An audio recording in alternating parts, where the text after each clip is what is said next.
Okay so चलो let's start. Homework check करते पहले। कौन से होमवर्क थे बोलो मुझे। 3 होमवर्क्स थे। विच क्वेश्चंस? 17 करेक्ट। 20 एंड 22।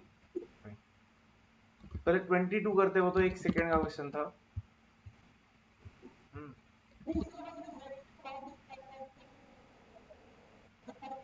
ओके देखते हैं। Compute EOQ and total variable cost for the following. Annual demand 5000 units, unit price, order cost, storage rate, interest rate, obsolescence rate. मुझे बोलो storage is which cost? Carrying, because store करना is inventory को carry करना, so this is carrying cost. Interest rate is, that is also carrying cost because it is opportunity cost. Obsolescence is, that is also carrying cost. Correct. मतलब total carrying cost कितने percent है? 2% plus 12% plus 6% is 20% होगी। So carrying cost per unit per annum will be 20% of what?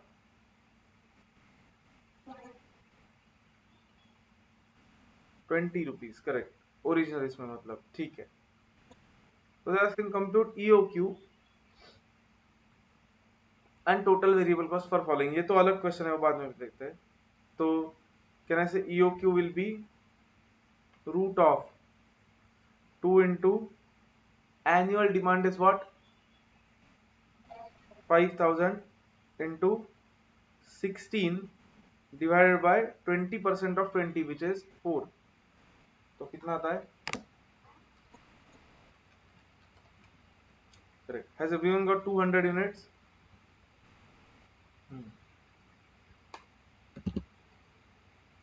बाकी Pragun Vaibhavi? Okay. Hmm.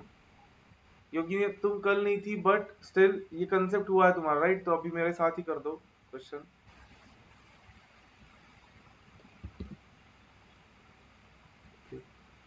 Also determine the, okay अच्छा, variable cost total भी पूछा था।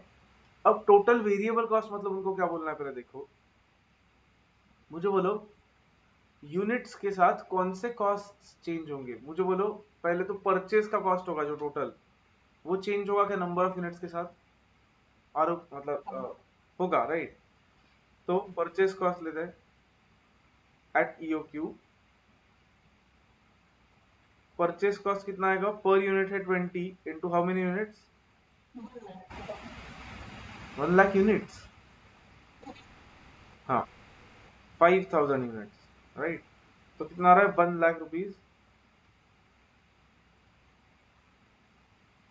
Then ordering cost and carrying cost will also change with ROQ, right? तो मुझे बोलो ordering,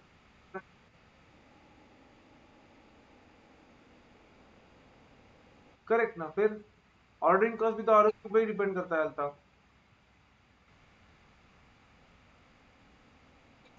correct. Carrying cost भी obviously बढ़ेगा अल्ताफ, अगर नंबर ऑफ यूनिट्स बढ़े तो कहने से हमें आरओक्यू बढ़ाना पड़ेगा फिर एडजस्ट करने के लिए।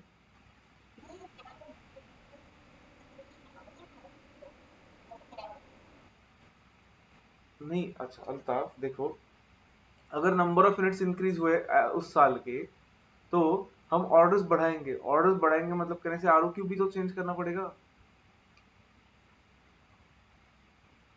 सेम रख पाएंगे क्या उसको? मतलब ट्राई टू इमेजिन ईओक्यू के फॉर्मूला में सिर्फ ये बढ़ा, तो कहने से ईओक्यू बढ़ने वाला है।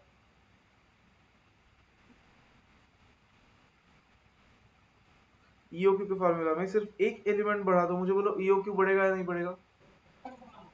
राइट, मतलब दोनों बढ़ जाएगा फिर। आरओक्यू बढ़ा है तो ऑर्डरिंग कॉस्ट भी और स्टोरेज कॉस्ट भी, मतलब दोनों चेंज होगा। बढ़ेगा ऐसे नहीं, बट चेंज होगा। तो मुझे बोलो ऑर्डरिंग कॉस्ट कितना आएगा यहाँ पे? नंबर ऑफ ऑर्डर्स कितने आने वाले हैं? 5000 यूनिट्स एंड 200 इज 25 ऑर्डर्स। तो 25 ऑर्डर्स इंटू रुपीज 16 पर ऑर्डर, 400। करेक्ट। कैरिंग कॉस्ट भी ऑब्वियसली 400 आएगा फिर भी करते हैं।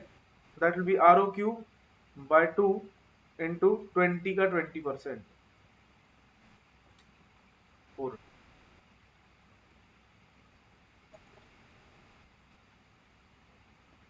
Okay, has everyone got this? Cost at EOQ. Good. Okay, good. Vaibhavi.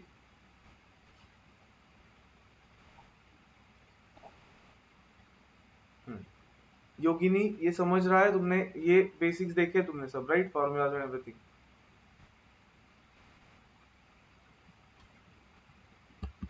Okay.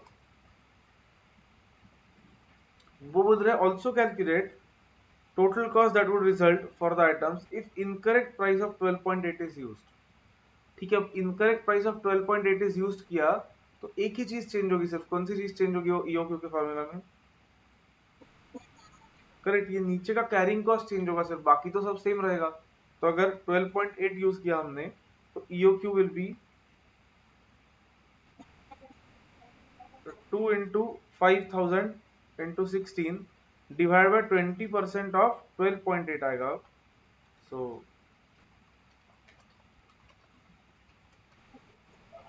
250 is correct. Check if everyone is getting 250 units.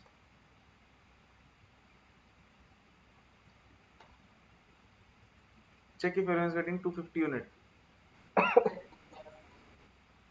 अरे प्रगुन देखो, अगर इनकरेक्ट प्राइस बोल रहा है वो, तो कहने से प्राइस के वजह से पहले तो एनुअल डिमांड तो चेंज नहीं होने वाला है, ऑर्डरिंग कॉस्ट भी चेंज नहीं होने वाला है. तो only thing that will change is the denominator. अब वो पहले यूनिट प्राइस 20 ले रहे थे हम, तो 20 नहीं इतना लेना है अब, तो कहने से इसका 20% लेना पड़ेगा कैरिंग कॉस्ट लेते वक्त.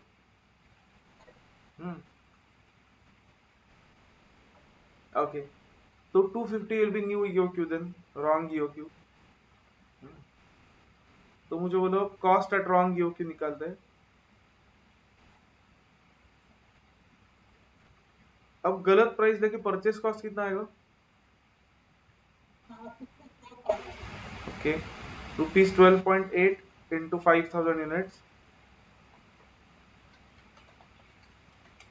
64,000 करेक्ट. देन इस पे ऑर्डरिंग कॉस्ट कितना आएगा? करेक्ट. अब 5000 डिवाइड बाय 250, मतलब ऑर्डर्स होते हैं 20 ऑर्डर्स इंटू ₹16 पर ऑर्डर, 320. देन कैरिंग कॉस्ट भी उतना ही आना चाहिए फिर, ROQ बाय 2 इंटू 12.8 का 20%,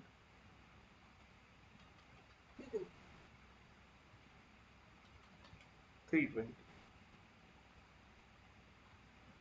So it is 64,640 cost due to wrong price.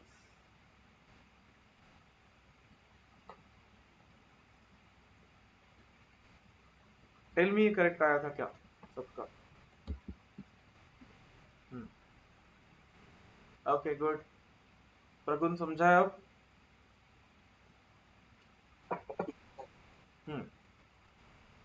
Okay good.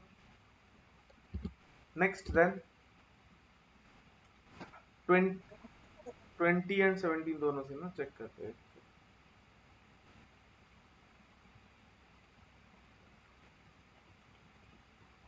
20 अच्छा क्वेश्चन था, 17 भी अच्छा. 20 पहले चेक करते हैं. A company manufactures a product from a raw material which is purchased at rupees 80 per kg. Company incurs a handling cost of 370 plus freight of 380 per order.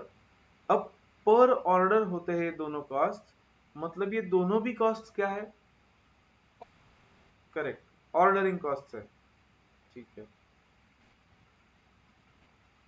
तो कहीं पे चेक करो आपका आंसर एंड में. So यहाँ पे ordering cost is going to be total of that those two 370 plus 380, handling cost plus freight 750 आ रहा है. Okay, so handling cost plus freight.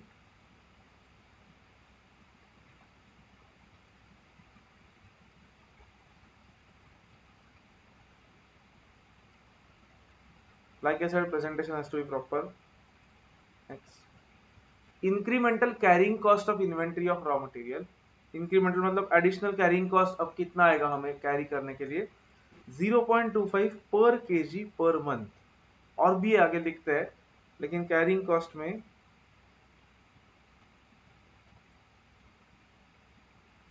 एक तो ये इंक्रीमेंटल कैरिंग कॉस्ट आने वाला है कुछ,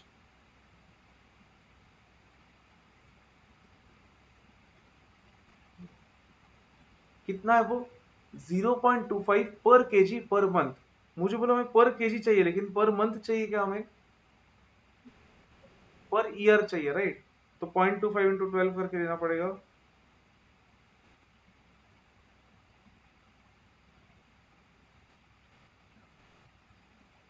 ठीक है, प्लस और भी कुछ है in addition, cost of working capital finance और इन्वेस्टमेंट इन इन्वेंट्री। सो ये अपॉर्चुनिटी कॉस्ट हो गया, इज रुपीज 12 पर केजी पर एनम। वो तो 12 डायरेक्टली दिया है पर केजी पर एनम। सो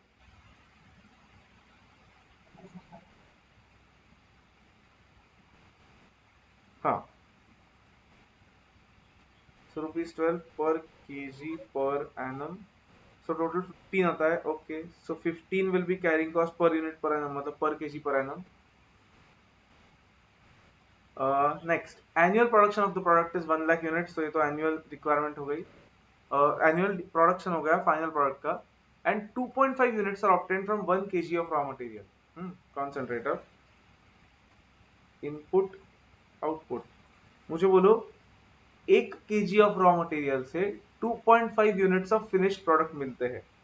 1 केजी इनपुट हुआ तो 2.5 यूनिट्स मिलते हैं। उनका एक्चुअल आउटपुट कितना हुआ है? 1 लाख यूनिट्स। तो फिर उनको रॉ मटेरियल कितना लगा होगा? Can be form a ratio like this, 1:2.5। तो how much for 1 lakh?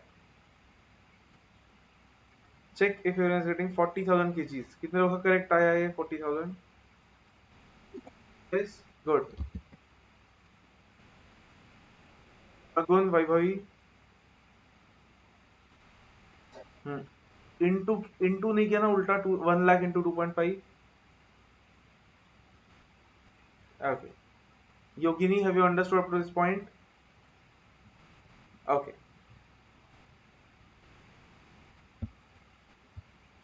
Next. 30 minutes late, Akanksha.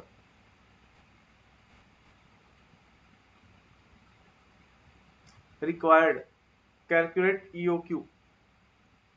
EOQ तक आ सकता है एग्जाम में। अपने EOQ लिख के उसका फॉर्मूला भी लिखना है compulsory. 2 into annual requirement is,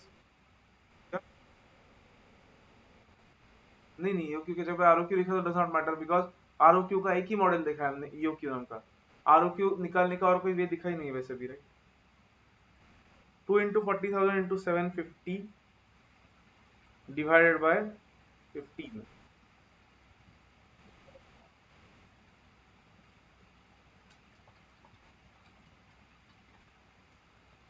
correct, 2000 kgs is the EOQ। उसका यूनिट ऑफ मेजरमेंट ठीक से लिखना चाहिए अपने, यूनिट्स नहीं, यहाँ पे kgs में दिया है रॉ मटेरियल।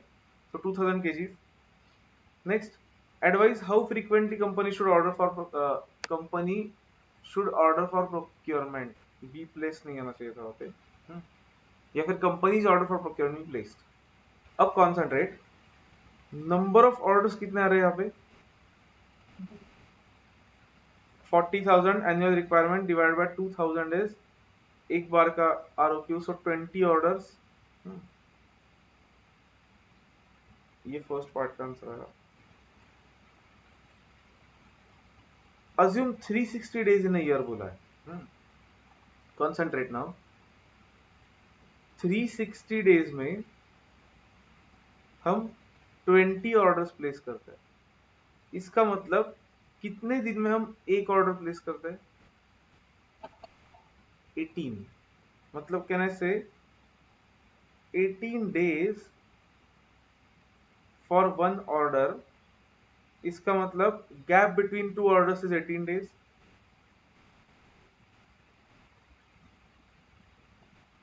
और यही पूछा था उन्होंने, देखो क्या पूछा है क्वेश्चन में, हाउ फ्रीक्वेंटली। हाउ फ्रीक्वेंटली मतलब कितने दिन बाद, एवरी टाइम, मंथली या क्वार्टरली या हाफ मंथली। तो how frequently company should order for procurement, मतलब कैन आई से after every 18 days the company should place the order. कितने लोगों का ये करेक्ट आया था? ओके, ये अब समझाएगा आप क्या पूछा है वहां पे एग्जैक्टली। हाँ, बाकी लोग आया था क्या करेक्ट? नहीं, हाँ। तो फ्रीक्वेंटली मतलब क्या पूछा मैंने कि कितने दिन बाद करते हैं। तो इमीडिएटली एक काम करो, स्पेशल एडजस्टमेंट्स के यहाँ पे आओ और वहां पे एक पॉइंट ऐड कर दो। स्पेशल एडजस्टमेंट्स में नेक्स्ट पॉइंट ऐड कर दो यहाँ पे। If frequency of orders is asked, if frequency of orders is asked, calculate, और calculate मतलब ऐसा नहीं कि what is expected वो लिखते हैं पहले। if frequency of orders is asked, number of days between two consecutive orders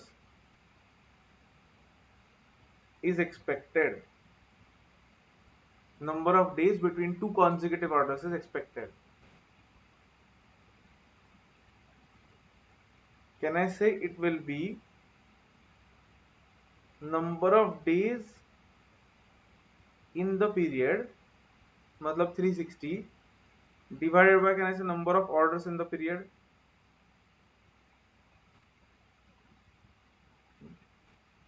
मतलब 360 डेज है और 18 ऑर्डर्स है, मतलब एक ऑर्डर के लिए कितने दिन, ऐसा।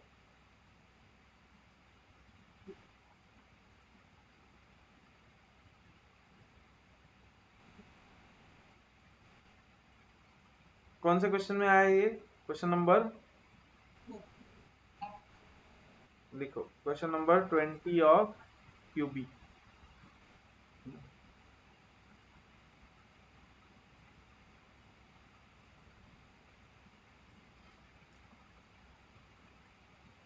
चलो let's go back there. Third point देखते हैं। If the company proposes to rationalize placement of orders on quarterly basis, what percentage of discount in price of raw material should be negotiated? Now this was a very good question. Concentrate 100%। अब मुझे बोलो, अभी हम 18 days के बाद order place कर रहे हैं। अगर क्वार्टरली किया तो कहने से हमारा कॉस्ट बढ़ेगा, क्योंकि ये तो ईओक्यू है अभी हमारा। कौन सा कॉस्ट बढ़ेगा? परचेस कॉस्ट तो नहीं बढ़ेगा, बट कहने से ऑर्डरिंग कैरिंग कॉस्ट का टोटल बढ़ जाएगा। Does everyone agree? Ordering cost कम भी तो होगा, लेकिन अल्ताफ दूसरे साइड में कहने से ऑर्डरिंग प्लस कैरिंग का टोटल बढ़ने वाला है। अब ये सबको समझा है क्या? हाँ, करेक्ट। तो मतलब इसका मतलब अब जब हम क्वार्टरली ऑर्डर्स प्लेस करेंगे तो हमारा कॉस्ट चेंज होगा। अगर कॉस्ट बढ़ेगा तो कहने से हमारा प्रॉफिट नहीं चेंज होना चाहिए, तो फिर हमें डिस्काउंट मिलना चाहिए, जितना कॉस्ट इंक्रीज होगा उतना। देखते हैं, उसके लिए एक काम करते हैं। Let's prepare statement of comparison कल के जैसा। Statement of comparison for current level and quarterly orders, particulars, current, quarterly.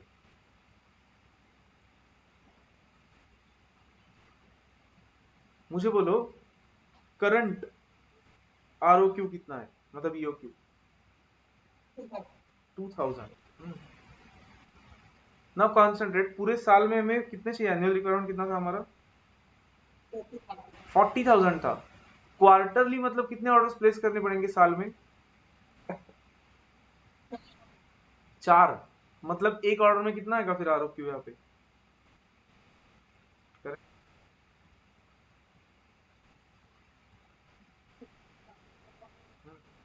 अगर क्वार्टरली ऑर्डर्स प्लेस करने का आ गया और हमारे पास टोटल 40,000 का रिक्वायरमेंट है ना, तो मुझे बोलो हर ऑर्डर में कितना ऑर्डर प्लेस करना पड़ेगा फिर? 4 ऑर्डर्स मतलब, क्योंकि क्वार्टरली मतलब 4 टाइम्स इन ईयर, राइट? ठीक है, फिर अब ऑर्डरिंग कॉस्ट निकालते हैं। ऑर्डरिंग कॉस्ट के लिए पहले नंबर ऑफ ऑर्डर्स निकालते हैं। मतलब ये तो पता है 4 ऑर्डर्स, और ये भी निकाला है हमने ऊपर 20 ऑर्डर्स।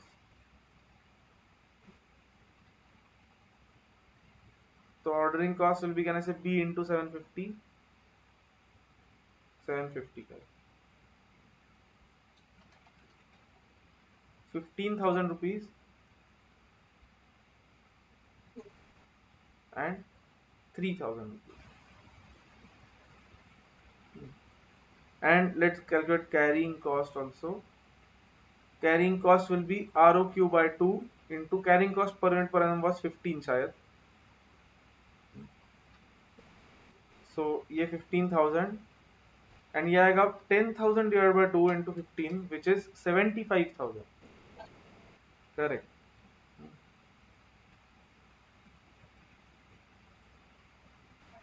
तो टोटल इन्वेंट्री कॉस्ट जो है करेक्ट 30,000 एंड यहाँ पे आएगा 78,000.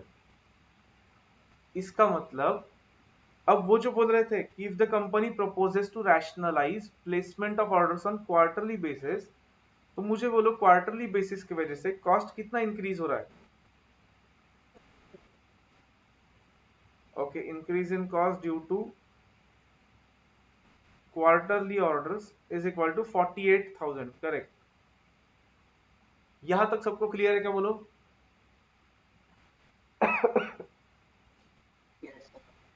यस. ओके. यस. हाँ.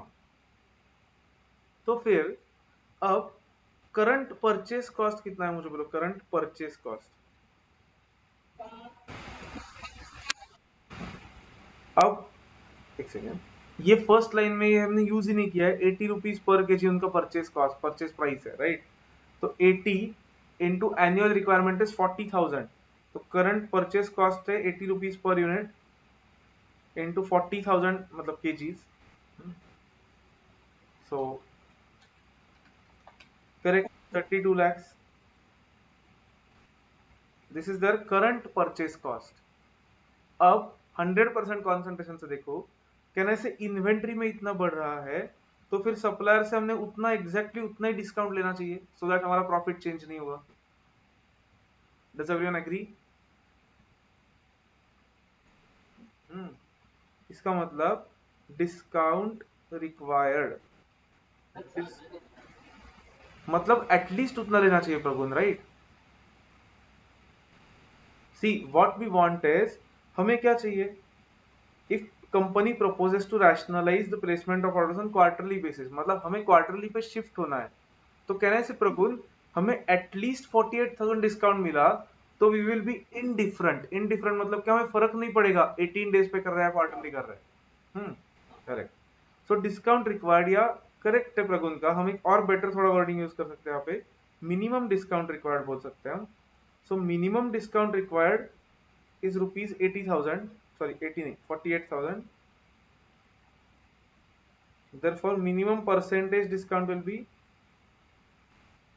48,000 divided by 32 lakhs which is 1.5%. correct. good. कितने लोगों का करेक्ट आया था पहले से?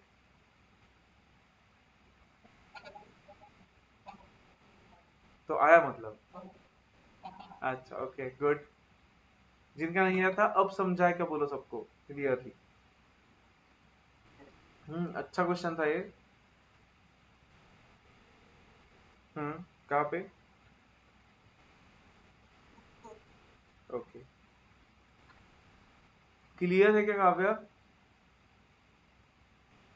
कि वैभवी, आकांक्षा, योगिनी?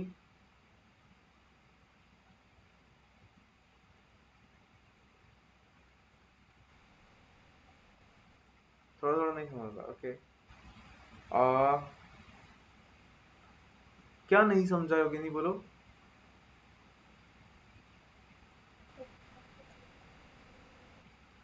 अच्छा, क्वेश्चन रीड नहीं किया तुमने इसलिए.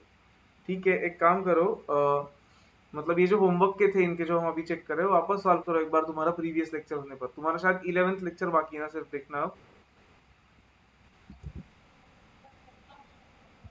10th का हाफ एंड 11th, रुको, 11th मतलब कल का, राइट। सो ठीक है, वो खत्म करने के बाद वो 11th में होमवर्क तो दिखेगा ही तुम्हें, वो होमवर्क देख लो, फिर ये वापस एक बार यहाँ पे आओ, ठीक है। हाँ, वैसे भी इसके आगे हम नेक्स्ट कंसेप्ट पे जाने वाले हैं। चलो ये हुआ सबका, can we go to last homework.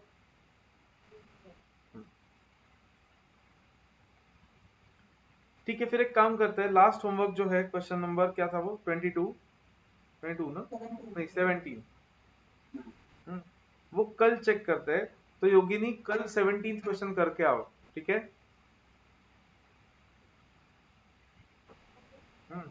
Fine, मतलब तुम्हें लेक्चर देखना पड़ेगा उसके लिए आज 11th का, एटलीस्ट लास्ट 5 मिनट देखे तो भी चलेगा, जिसमें मैंने ये मतलब कल के लेक्चर के लास्ट 5 मिनट पहले देखो, जिसमें मैंने एक्सप्लेन किया क्या करना है इसमें। पॉसिबल हो तो पूरा ही लेक्चर देख लो, आज 11th खत्म ही कर लो, सो दैट तुम्हारा पूरा बैकलॉग खत्म हो जाएगा।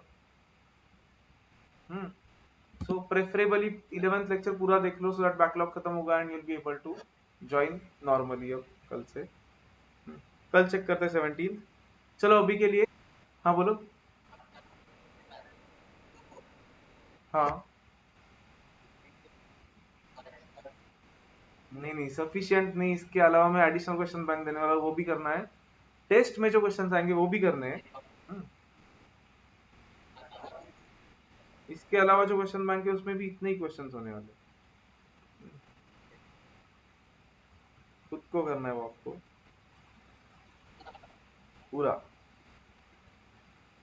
नेक्स्ट, चलो अब मुझे बोलो एक बार, कौन से क्वेश्चंस पेंडिंग है बिगिनिंग से, एकदम बिगिनिंग से, which question number is pending. First तो ठीक है, वो थियरी क्वेश्चन है, मार्क। क्यों, अरे हाँ मार्क आपके पास प्रिंट नहीं है ना अभी, ठीक है। ठीक है, ऐसे ही देखते हैं, चलो। और 2 हो गया, 3 हो गया, 4 5 डन।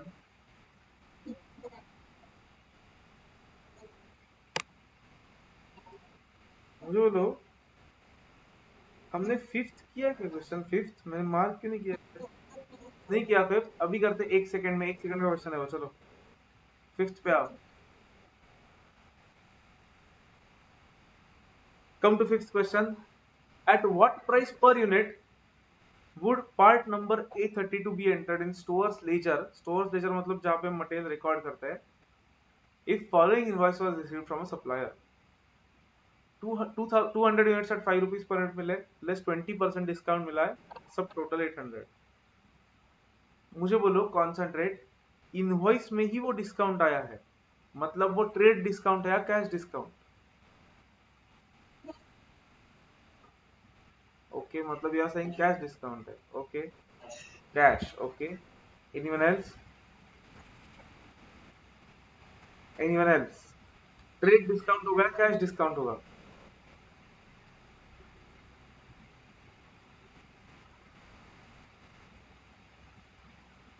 हाँ बोलो आकांक्षा। ट्रेड डिस्काउंट, हाँ। कैश डिस्काउंट हम डिडक्ट नहीं करते, लेकिन उसने इनवॉइस में किया, हमने नहीं, वो उसने किया है, उसने इनवॉइस जो भेजा है हमें उसमें cash discount, okay. So Akanksha फिर क्या बोलना है तुम्हें, कैश या trade. Cash, okay. Kavya Yogini, cash discount, cash discount, okay, good. मुझे बोलो, जब वो सप्लायर इनवॉइस देगा, तब उसको पता है क्या कि हम पेमेंट इमीडिएटली करने वाले या बाद में करने वाले। पेमेंट पे इनवॉइस नहीं मिलता, पेमेंट पे रिसीट मिलती है। Invoice is received with goods, हमने परचेस प्रोसीजर में देखा है, इनवॉइस के बाद पेमेंट होता है। तो मुझे बोलो, जब इनवॉइस बनता है तो इनवॉइस में कैश डिस्काउंट आ सकता है क्या फिर।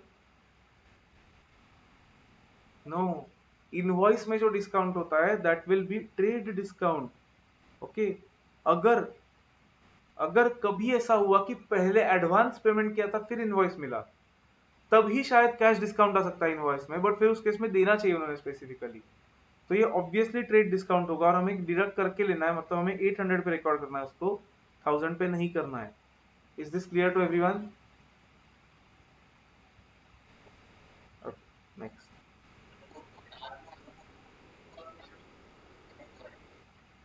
हाँ, मैंने जो आपको दिया है क्लास का, सपोज क्लास के फीस पे किया आपने और मैंने आपको दिया, तो कैन आई से अगर मैंने आपको बाद में दिया तो वो रिसीट और इनवॉइस एक ही हो जाएगा। वेरएज अगर ऐसा हुआ कि मैंने पहले आपको बिल दिया और फिर उसके बाद आपने पेमेंट किया और फिर मैंने आपको एक्नॉलेजमेंट दे दी, तो फिर इनवॉइस एंड रिसीट अलग अलग हो जाएंगे। हम्म अगर आपके पेमेंट के बाद ही मैंने आपको रिसीट दे दी तो इनवॉइस एंड रिसीट एक ही इशू कर रहा हूँ, इसका मतलब मैं I am issuing invoice cum receipt together, I am not issuing invoice and receipt separately. इसलिए कभी कभी आपको वर्ड ऐसा भी दिखेगा उस पे, इनवॉइस कम रिसीट, मतलब invoice and receipt are given at one time, जहां पे जनरली कब होता है कि पैसे ऑलरेडी, मतलब where every time money is received first and bill is received issued later, तब कभी कभी ऐसा भी दिखता है invoice cum receipt. Okay good. तो अ, हाँ, मतलब ये 800 पे रिकॉर्ड करेंगे, ये तो सब सब एग्री है इस पे। S G S T at 12%। अब एक्चुअली सिर्फ एस जी एस टी नहीं हो सकता, क्योंकि एस जी एस टी जितना होता है उतना ही सी जी एस टी भी होता है, बट ठीक है वो क्वेश्चन में दिया है तो ले लेते हैं। 12% S G S T 96 rupees charge किया है। पहले नीचे और देखो, documents enabling input credit are enclosed with the invoice, तो ऐड करना है क्या उसको?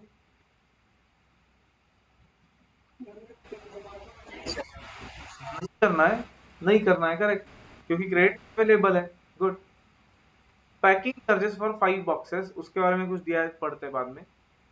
2% cash discount is available if payment is made in 30 days, relevant है क्या? Find price per kg to be recorded if boxes are returnable and boxes are non returnable. यही पे कर सकते हैं, 1 सेकेंड का क्वेश्चन है, एक साथ ही करते हैं चलो। बॉक्सेस अगर रिटर्नेबल है, बॉक्सेस अगर रिटर्नेबल है, तो मुझे बोलो, एक तो परचेज प्राइस कितना लेना है, 1000 या 800? 800, तो परचेज प्राइस 800 है। जीएसटी वैसे भी ऐड नहीं करना है, कैश डिस्काउंट वैसे भी डिडक्ट नहीं करना है। बॉक्सेस अगर रिटर्नेबल है तो उनको ऐड करेंगे या नहीं करेंगे? नहीं करेंगे, बिकॉज ये 50 रुपीज फिर हमें वापस मिल जाएंगे, तो कहने से यही हमारा टोटल कॉस्ट हो गया फिर। क्वांटिटी कितनी है ऊपर देखो,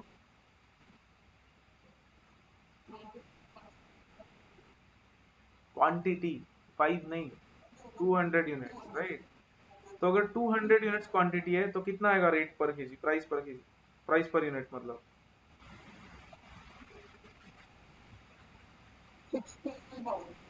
अच्छा, गुड। 16,000 ही बोलना है क्या सबको? ठीक है। 16, 1,60,000, अच्छा ओके।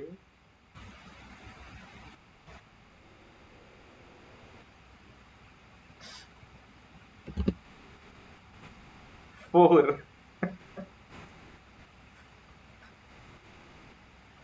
4, आई होप समझा सबको 4। अब वो अगर 16,000 बोल रहे हो, आप कुछ नहीं बोल सकता उसमें अब। ठीक है। बॉक्सेस आर नॉन रिटर्नेबल, तो एक ही चेंज होगा, वो 800 में क्या ऐड होगा सिर्फ अब? नॉन रिटर्नेबल है तो 850 होगा, करेक्ट, दैट्स इट। तो टोटल कॉस्ट आ जाएगा 850। हाँ, यूनिट्स तो उतने ही रहेंगे, 200। तो प्राइस पर यूनिट कितना आने वाला है?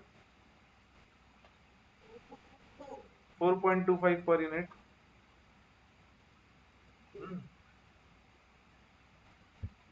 सलोनी गलती से आई हो क्या लेक्चर में?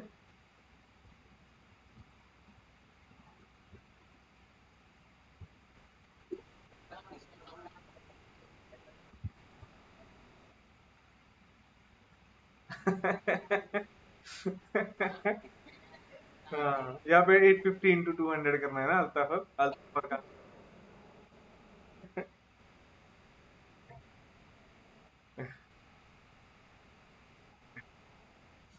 ओके, चलो क्लियर है क्या सबको दोनों?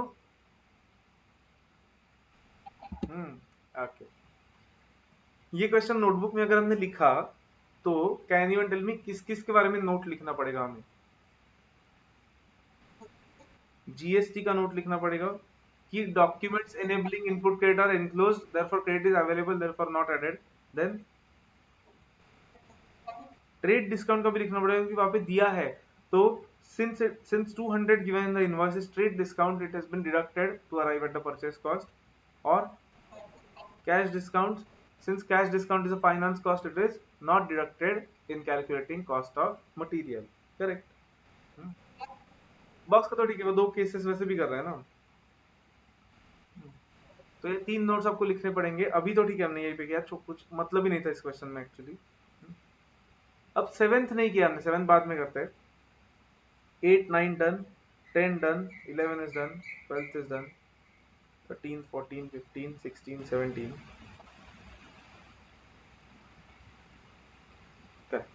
22 तक सब हुआ है, 7 छोड़ के, 7 तो छोड़ दो अभी के लिए। नाउ और ये वो आदित्य का भी हुआ है 25th 26 27, वो भी ईओक्यू के है। दो क्वेश्चंस बचे अब सिर्फ स्टॉक लेवल्स के। Let's finish those so that we can go to next concept. अब 23 एंड 24 अलग ही क्वेश्चन है, तो कॉन्सेंट्रेट करना पड़ेगा सबको, एक साथ ही करता है कॉन्सेंट्रेट, अलग क्वेश्चन है वो थोड़े से। Let's read 23 first. एमएस मतलब क्या? Messrs Tire Tech trades in four-wheeler tires and tubes. It stocks sufficient quantity of tires of almost every vehicle. In year-end 21-22, the report of sales manager revealed that Tire Tech experienced stock out of tires as under. Stock out मतलब क्या होगा? देखा हमने एकदम first देखो, मतलब inventory control के first देखो। Stock out is when demand है लेकिन क्वांटिटी नहीं है हमारे पास। करेक्ट। स्टॉक आउट हो गया मतलब क्या कि डिमांड आई है लेकिन हमारे पास स्टॉक ही नहीं है। मतलब करेक्ट, मतलब अंडर स्टॉकिंग। तो 100 स्टॉक आउट हुआ मतलब क्या कि 100 से कम पड़ा हमारा स्टॉक, ऐसा दो बार हुआ है। 80 यूनिट्स कम पड़े हमारे, ऐसा 5 बार हुआ है। 50 यूनिट्स का डिमांड आया था लेकिन सेटिस्फाई नहीं कर पाया, ऐसा 10 बार हुआ है, एंड सो ऑन। 0 यूनिट्स का 33 टाइम्स हुआ है। कितने? 0 यूनिट मतलब there is no stock out, मतलब हमारा जो स्टॉक था वो सफिशिएंट था डिमांड मीट करने के लिए। हाँ, क्योंकि अब मुझे बोलो ये क्यों दिया, देखो tell me what is the total of this, मतलब कितने दिन हमने ये टोटल डेटा ऑब्जर्व किया है।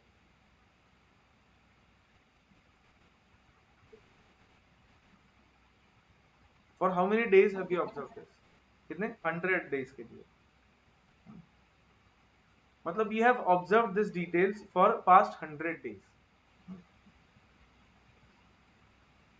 आते हैं वहां पे वापस क्यों दिया है वो, पहले आगे पढ़ते हैं।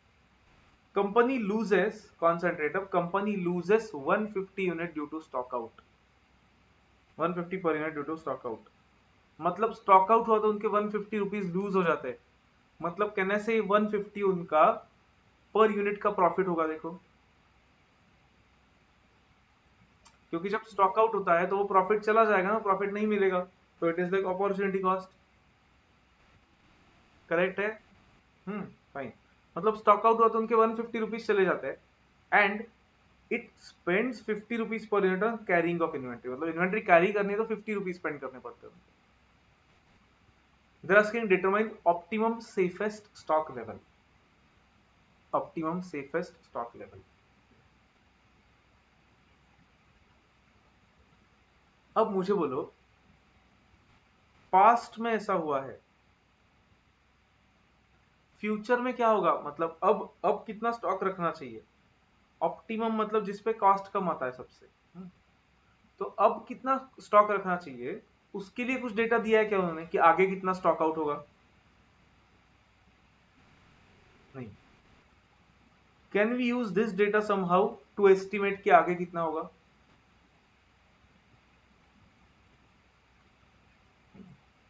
सी, ये तो सबको समझाया कि उन्होंने आगे का कुछ नहीं दिया है, इज इट करेक्ट?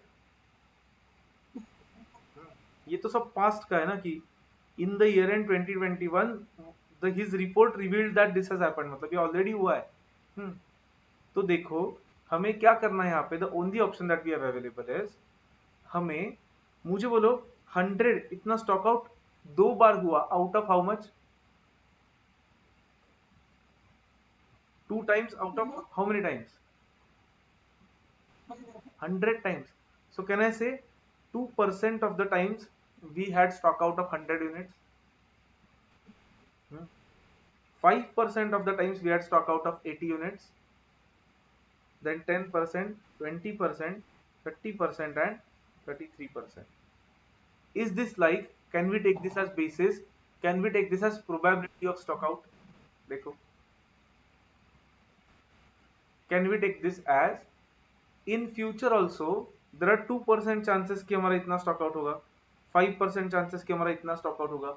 अगर आपको याद है तो प्रोबेबिलिटी ऐसे केसेस में हम पास्ट इवेंट से ही ऑब्जर्व कर सकते हैं। अगर अगर किसी को relative frequency definition of probability याद है मैथ से, सपोज, तो नहीं याद है यार, it was frequency of that event divided by total frequency, मतलब divided by total taking past data will give us probability, जिसके बेसिस पे हम एस्टिमेट कर सकते हैं फ्यूचर में क्या होगा। अब आइडियली आइडियली मुझे बोलो, सिर्फ 100 डेज ऑब्जर्व करके प्रोबेबिलिटी निकालना करेक्ट है क्या? नहीं, पास्ट 3-4 साल ऑब्जर्व करके निकालनी चाहिए आइडियली प्रोबेबिलिटी। बट ठीक है, इनके पास 100 डेज का डेटा है, तो क्या कर सकते हैं हम, राइट? हाँ, मतलब इसके बेसिस पे तो इतना ही निकाल सकते हैं हम, एस्टिमेट कर सकते हैं। तो एक काम करते हैं, एक साथ ही सॉल्व करते हैं। पहले वो प्रोबेबिलिटी लिख लेते हैं, क्या है वो, क्वेश्चन नंबर 23। आई होप सब लोग पेज नंबर्स लिख रहे हैं, नोटबुक को लिख रहे हैं क्या सब लोग? हाँ, नहीं लिखा हो आप, लिखो, एक बार कंप्लीट कर दो, बाद में बहुत डिफिकल्ट हुआ वो कंप्लीट करना। और इंडेक्स बना रहे हो क्या, क्वेश्चन नंबर और उसका पेज नंबर? नहीं बना रहे ना? बना रहे हो ना, good.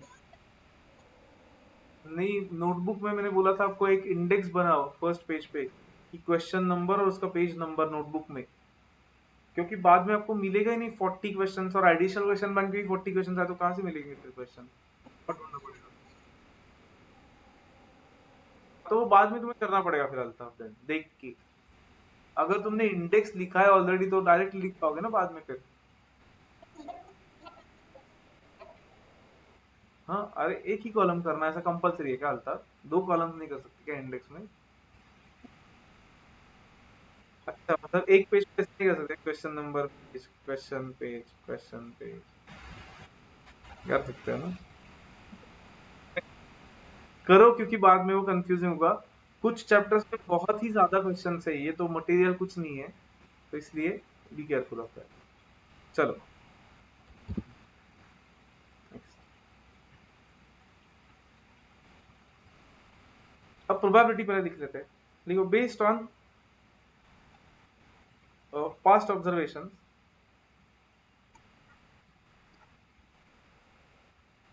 We can estimate probability of different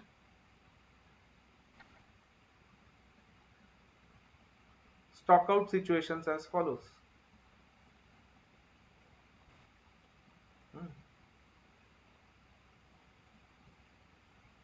stock out units, number of occurrences and उसकी प्रोबेबिलिटी। मतलब एक्चुअली वही टेबल लिखना है हमें, लेकिन लिखना पड़ेगा वापस सबको। स्टॉक आउट यूनिट्स में कितने कितने थे, 100 समथिंग, 100, 80, 50, 10, 0। हाँ,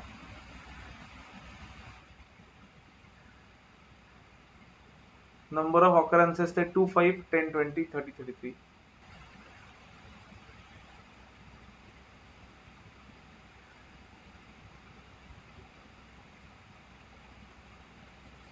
तो प्रोबेबिलिटी निकाल के रखो सबकी।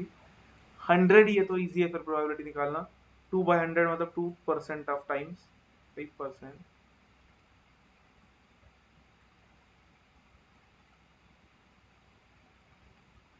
टोटल ऑब्वियसली कितना आना चाहिए उसका? प्रोबेबिलिटी मास फंक्शन का टोटल 1 आता है। ओके।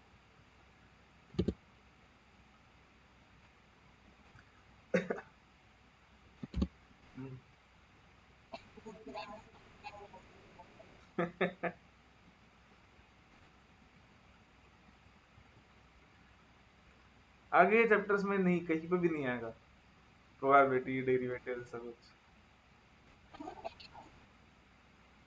नहीं यहाँ पे नहीं, but when you go to FM Altaf, financial management के फॉर्मूलाज अगर तुम्हें लॉजिक लगाना है, मतलब लॉजिक से सीखना है, तो फिर तुम्हें डेरिवेटिव्स पे जाना पड़ता है। बट ऑब्वियसली प्रोबेबिलिटी भी, इनफैक्ट प्रोबेबिलिटी आपको आएगा वापस फाइनल में, बिकॉज फाइनेंशियल मैनेजमेंट में you have to study that कि what are the probable values of your investment in next period. तो उसके कुछ मॉडल्स भी देखोगे आप, प्रोबेबिलिटी ट्री वगैरह बनाओगे तब फाइनल में।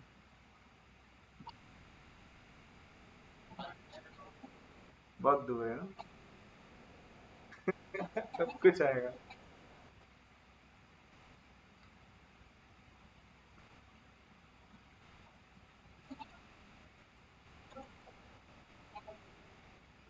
तो उसमें से statistically part, statistics part specially आप यूज करोगे आगे जाके बहुत। एंड मैथ्स का derivatives integration, if you want you can use, but if you use it will be better for your understanding. But नहीं यूज किया तो भी कभी मैटर नहीं करेगा लाइफ में। तो but ideally you should use, मतलब लॉजिक समझना है तो। हाँ बोलो काव्या। स्टैटिस्टिक्स स्पेशली मैथ्स का आपको लगेगा, and time value of money तो ऑब्वियसली सब जगह पे लगेगा।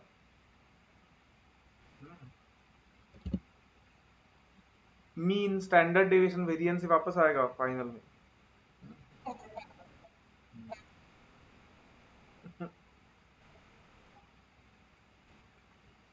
चलो हुआ यहाँ तक, कैन वी प्रोसीड?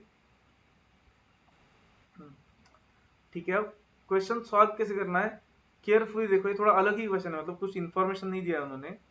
उन्होंने सिर्फ इतना पूछा हमें कि हमने कितना स्टॉक रखना चाहिए, optimum safest stock level. Optimum मतलब जिसपे कॉस्ट कम आता है। अब 100% कॉन्सेंट्रेशन से देखो सब लोग। अगर अगर हमने पिछले पीरियड में जो रखा था उससे कितना स्टॉक एक्स्ट्रा रखा तो एक भी बार स्टॉक आउट नहीं होगा।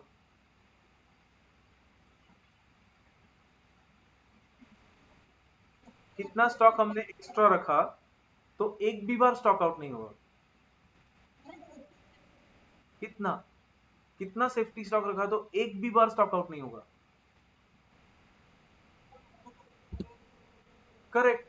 101 ऐसे नहीं, मतलब कहने से क्या, 100 भी हमने सेफ्टी स्टॉक रखा तो भी अकॉर्डिंग टू दिस एक भी बार स्टॉक आउट नहीं होगा। करेक्ट। क्या काव्या, क्या बोल रहे तुम? 2 टाइम्स हो रहा है, लेकिन काव्या अगर हमारे पास 100 स्टॉक है तो कहने से जब ये एक्स्ट्रा डिमांड आएगा तो वो दे देंगे स्टॉक उनको, राइट? मतलब अगर हमने, हमारे पास अभी क्या प्रॉब्लम है, हमारे पास सेफ्टी स्टॉक नहीं है इसलिए स्टॉक आउट हो रहा है। कहने से अगर हमने 100 का सेफ्टी स्टॉक रखा काव्या, तो फिर हमारा एक भी बार स्टॉक आउट नहीं होगा, क्योंकि मैक्सिमम स्टॉक आउट हमारा 100 का ही हुआ है अब तक। Is it correct? Does everyone agree कि 100 हमने स्टॉक रखा तो एक भी बार स्टॉक आउट नहीं होगा? बाकी लोग समझाएगा सबको? हम्म। योगिनी, आकांक्षा, सलोनी। यस। ओके। ओके। फिर मुझे बोलो, अगर हमने 80 का सेफ्टी स्टॉक रखा तो फिर कितने बार स्टॉक आउट हो सकता है? 2 बार। Correct, very good. 2% of the time stock out हो सकता है। क्यों?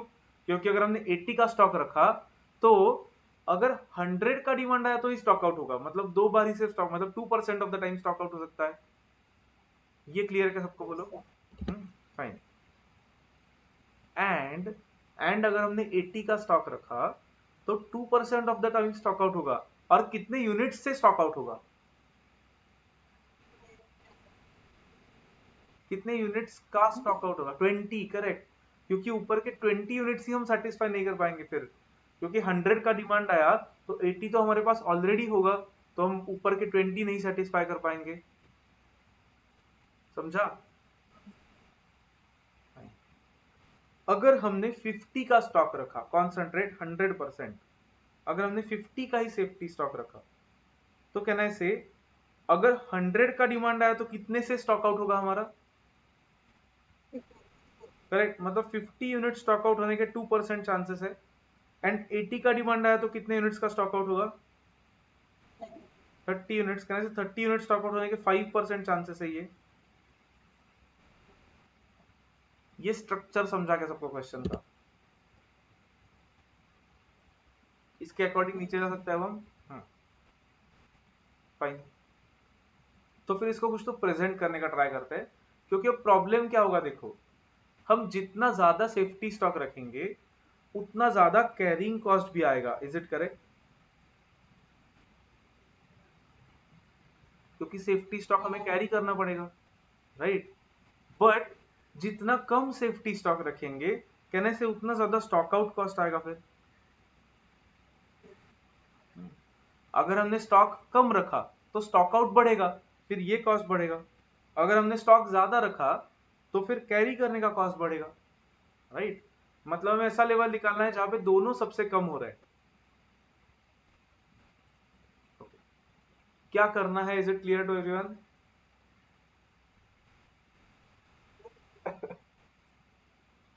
ठीक है, तो फिर करते हैं अब।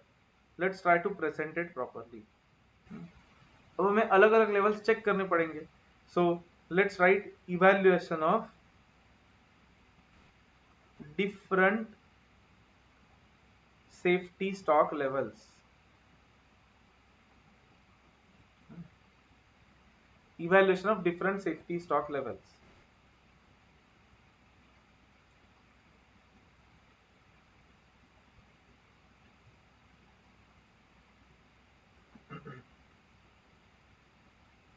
फर्स्ट, अगर हमने पूरा 100 यूनिट्स का सेफ्टी स्टॉक रखा तो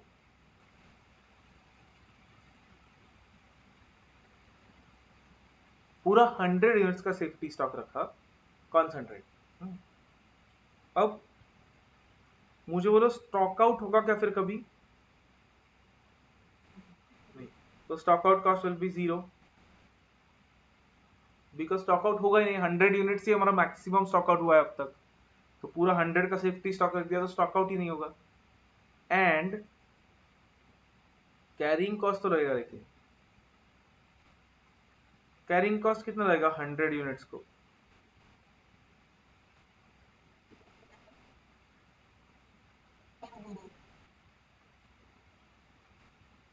कितना? 100 इंटू 50, ओके। हाफ करेंगे क्या उसको? हाफ क्यों नहीं करना है उसको? हाफ भी तो करना चाहिए ना, या नहीं? हाँ, तो वहां पे पर यूनिट ही बोला होता है कैरिंग कॉस्ट में, पर unit per annum. Should be divide this by 2 और नॉट? करेंगे या नहीं, वही पूछ रहा हूँ मैं, क्योंकि कैरिंग कॉस्ट में जनरली हाफ करते हैं ना, आर ओ क्यू बाय 2 देते हैं। करेक्ट, वो आर ओ क्यू का हाफ करते हैं। आर ओ क्यू हाफ क्यों करते हैं? क्योंकि आर ओ क्यू यूज होता है और एंड में 0 होता है। मुझे बोलो सेफ्टी स्टॉक आइडियली कहने से सेम रहेगा पूरे साल, राइट। सेफ्टी स्टॉक सेम रहेगा तो कहने से उसका हाफ नहीं करना है फिर, उसको तो पूरे साल के लिए कॉस्ट आएगी। तो 5000 आया।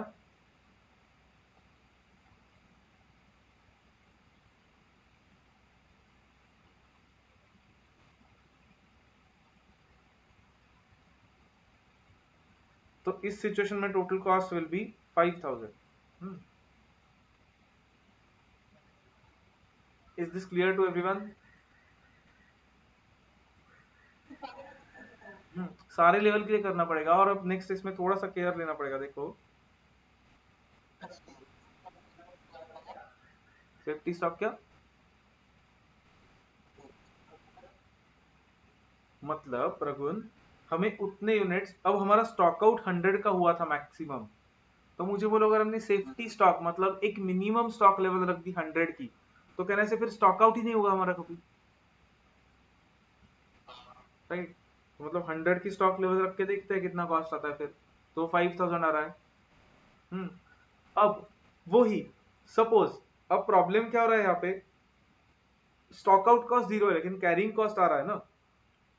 अगर हमें कैरिंग कॉस्ट कम करना है तो क्या करना पड़ेगा,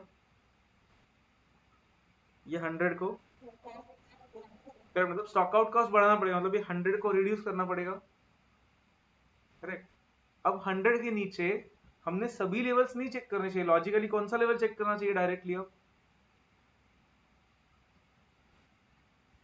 100 के नीचे which level should be check directly, कितने यूनिट्स का लेवल? अच्छा नहीं, 10 क्यों, मतलब 80 करना चाहिए ना आइडियली अल्ताफ। सभी नहीं चेक करना चाहिए, मतलब मैं ऐसे बोल रहा था कि 99 98 97 सब चेक करेंगे क्या? नहीं, करेक्ट, डायरेक्टली 80 यूनिट्स का चेक करते हैं। 80, करेक्ट। सो 80 यूनिट सेफ्टी स्टॉक देखते हो। अब इसके लिए कॉन्सेंट्रेट करना पड़ेगा सबको वापस। यहाँ पे स्टॉक आउट कॉस्ट कितना है? अब मुझे बोलो 80 यूनिट्स अगर हमने रखे तो कितने यूनिट्स का स्टॉक आउट हो सकता है? 80 के ऊपर सिर्फ 100 ही आ रहा है, मतलब कितने यूनिट्स का स्टॉक आउट हो सकता है? 20 यूनिट्स का। Does everyone agree?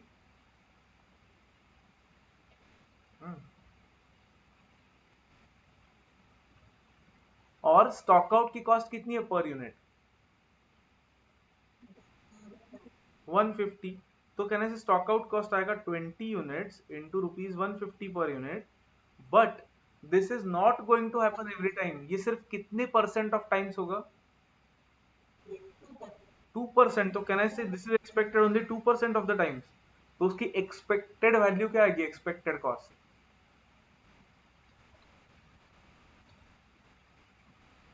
60 rupees. Okay, क्योंकि याद है कि सबको एक्सपेक्टेड वैल्यू कैसे निकालते हैं हम? x इंटू उसकी probability, correct? Summation P x मतलब एक्सपेक्टेड वैल्यू था, छोड़ दो उसको। बट अब एक्सपेक्टेड कॉस्ट मतलब क्या, कि 20 इंटू 150 3000 तो कॉस्ट आएगा, but only 2% of the times chances है आने के। इसका मतलब on average we can say 60 cost आएगा सर। एंड यहाँ पे कैरिंग कॉस्ट कितना आएगा? 20 नहीं, कितना कितना स्टॉक कैरी कर रहे हैं अब हम? 80 यूनिट्स का। हाँ correct, 80 units into 50 rupees per unit,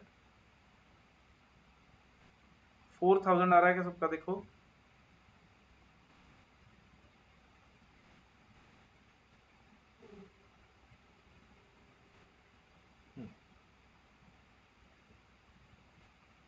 क्या वो बीच में इसको अब यहाँ तक लिख के भी हुआ है, नोट करके, कैन वी गो अहेड? किसी का बाकी है तो बोलो। हाँ, सी थर्ड एक साथ करते हैं, उसके आगे के खुद से करो। नेक्स्ट हमने 50 यूनिट्स का चेक करना चाहिए, 50 यूनिट्स का भी एक साथ करते हैं।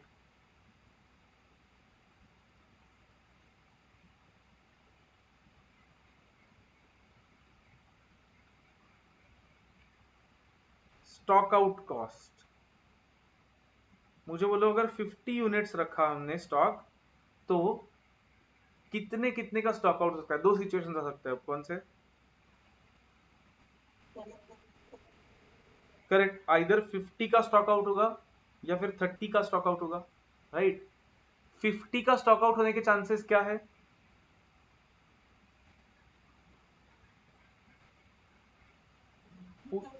करेक्ट, पूरा 50 का स्टॉक आउट होने के सिर्फ 2% चांसेस है, एंड 30 का स्टॉक आउट होने के 5% चांसेस है। तो कहने से 50 का 2% प्लस 30 का 30 यूनिट्स का 5%, इस पे 150 रुपीज देना पड़ेगा हमें per unit. Is it correct?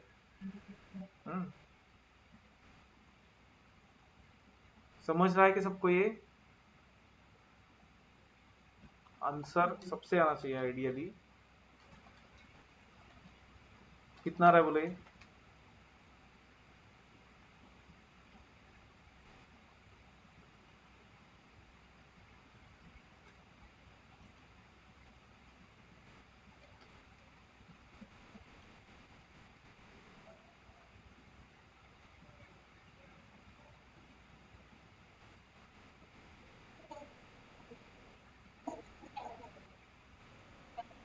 हाँ अरे 50 का 2% एंड 5% इंटू 150, हाँ 375 करेक्ट है ना. And carrying cost.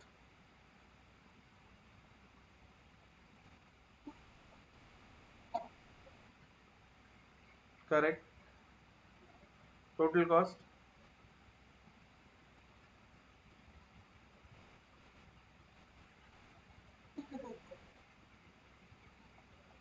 Check if everyone got this.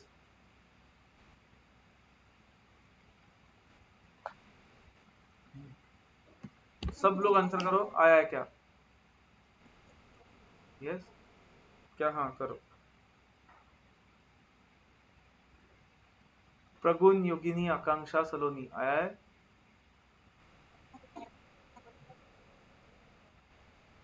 Correct. Stock out cost बढ़ता है, कैरिंग कॉस्ट कम होता जाएगा, मतलब अभी टोटल कॉस्ट काव्या कम कम हो रहा है, राइट? कहने से किसी लेवल के बाद वो बढ़ने भी लगेगा, क्योंकि फिर स्टॉक आउट कॉस्ट बहुत ही ज्यादा होने लगेगा ना, अगर हमने बहुत ही कम रखा तो. मतलब कहने से काव्या अभी. हाँ कैसे पता चलेगा? कहने से हम हमें जीरो तक ही जाना है ना काव्या. तो ये 6 लेवल्स चेक करके उसमें जो मिनिमम होगा वो सिलेक्ट कर देंगे हम. करेक्ट. क्योंकि देखो अभी कॉस्ट कम कम हो रहा है काव्या. कहना है से आफ्टर अ पॉइंट जब स्टॉक आउट कॉस्ट बढ़ेगा ज्यादा ही, तो ये बढ़ने लगेगा कॉस्ट वापस. तो उसका जो मिनिमम पॉइंट होगा वो हमें सिलेक्ट करना है. तो वो तो उसके लिए कहना है से काव्या यहाँ पे हमें सिर्फ ये 6 लेवल्स ही चेक करने पड़ेंगे, क्योंकि उनकी प्रोबेबिलिटी दी है हमें, राइट? फाइन. तो फिर यहाँ तक हुआ है सबका. Can everyone try next 3 levels by yourself? करो. करो ट्राई. स्क्रीनशॉट लेना तो ले लो, सो दैट मैं भी करता हूँ स्क्रीन पे सॉल्व, स्क्रीन ऑफ करके.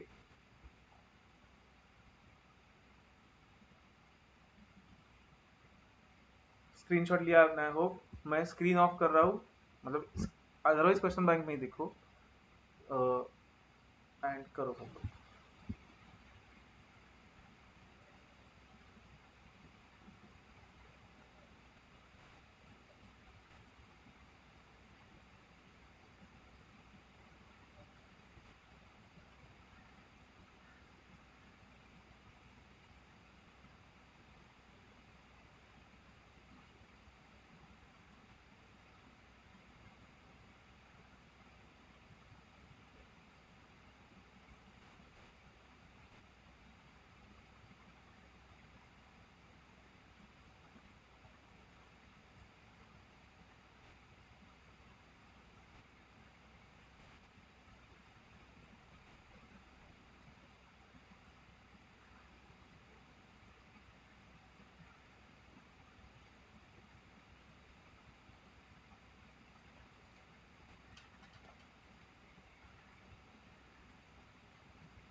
हो गया?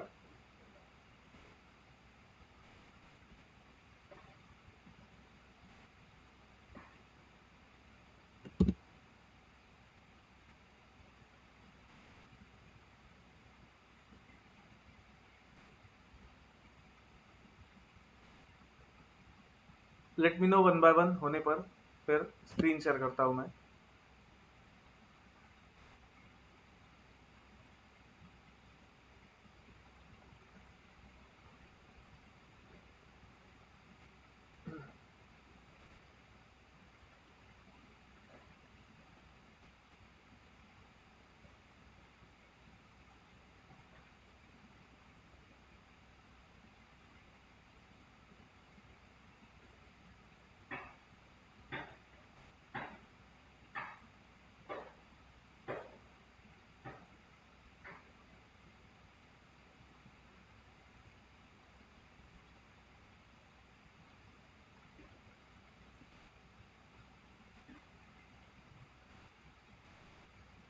Done, okay.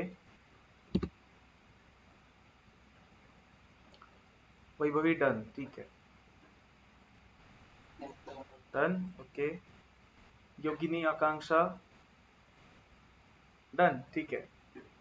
मुझे बोलो, lowest cost is it coming at 20 units rupees 2140?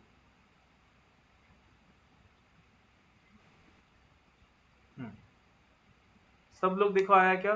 20 unit safety stock पे rupees 2140, that is coming to be the lowest. 50 का चेक करो पहले सब लोग, 2875 आया क्या? तो हमने किया था राइट। 20 का इतना आया क्या? देखो सब लोग, यस नो फास्ट।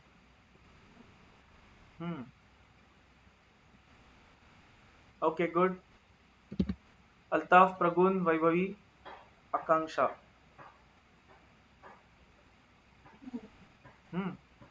10 का इतना आ रहा है क्या? 2195। गुड। एंड 0 का 2700।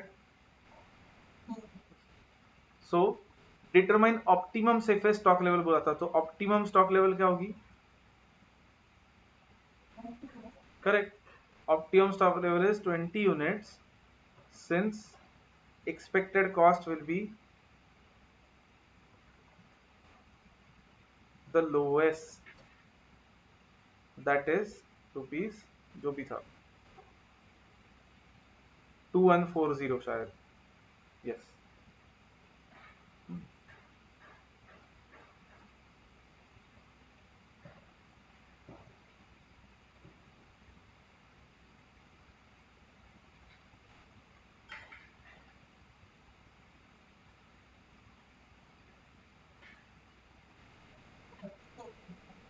अलग ही था, मतलब अब तक के ऐसा कुछ था ही नहीं उसमें एक्चुअली, राइट। तो वो जो स्पेशल एडजस्टमेंट्स है ना, उसमें जस्ट ऐड करो क्वेश्चन का रेफरेंस की प्रोबेबिलिटी वाला क्वेश्चन, क्वेश्चंस इंक्लूडिंग प्रोबेबिलिटी। दो है एक्चुअली, इसके आगे का भी है। कौन से थे question numbers? 23 and 24। 23 and 24 of QB।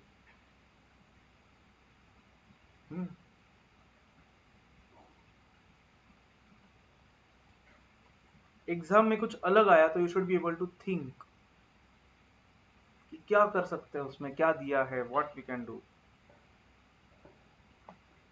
Can we go to 24th?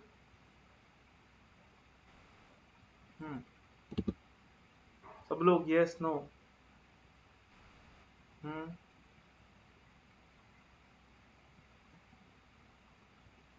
ठीक है। अब 24th इज थोड़ा सा इलॉजिकल, ओके, थोड़ा इतना लॉजिकल नहीं हो क्वेश्चन 24। ठीक है, बट देखते क्या है। ओल्ड मॉड्यूल से, ये ओल्ड सिलेबस के मॉड्यूल से, तो एक बार देखते कि क्या दिया है एग्जैक्टली उन्होंने, क्या है। IPL Limited uses a small casting in one of its finished products.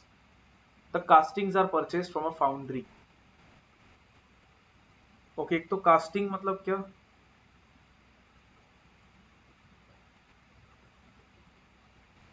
Casting मतलब कास्ट करना मतलब क्या क्या करना?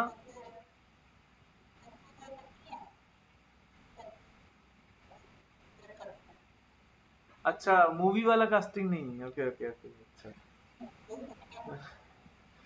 कास्ट करना मतलब किसी चीज को शेप देना, मोल्ड करना। तो कास्टिंग मतलब क्या? Something which is casted, some metal item which is, जिसको शेप दिया है कुछ पर्टिकुलर, ऐसा कास्टिंग वो उनके एक फिनिश प्रोडक्ट में यूज करते हैं। वो कास्टिंग एक फाउंड्री से परचेस करते हैं। फाउंड्री इज अ प्लेस जहाँ पे कास्टिंग कास्टिंग होता है, कास्टिंग नहीं, कास्टिंग होता है। मतलब क्या? वो मेटल को हीट करके उसको शेप दिया जाता है। ठीक है। IPL Limited purchases 54,000 castings per year at a cost of 800 per casting. Castings are used evenly throughout the year in the production process on a 360 days per year basis. Company estimates that it costs 9,000 to place a single order and about 300 to carry one casting in inventory for a year.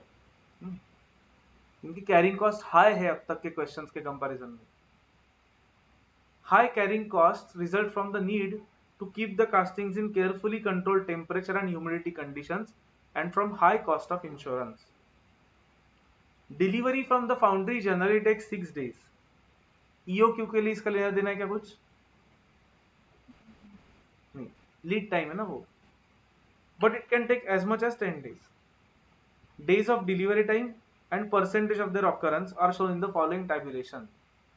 मतलब 6 days delivery 75% cases में होती है, 7 days में delivery 10% cases में होती है, 8 days में delivery 5% cases में होती है, एंड सो ऑन। पहले तो उन्होंने EOQ पूछा है, EOQ के लिए none of that is relevant. EOQ के लिए ये कुछ पार्ट रिलेवेंट ही नहीं, क्योंकि लीड टाइम लगता ही नहीं है EOQ के लिए। Can you find EOQ by yourself on the basis of this information?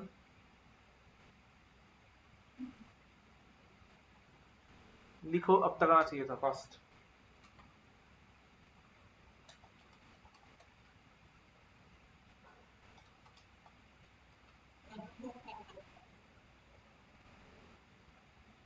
Fast.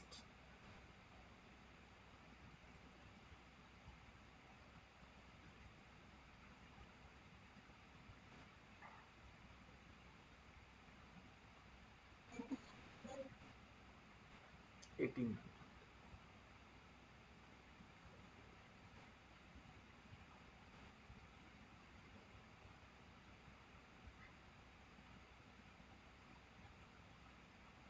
800 नहीं, 300। 300।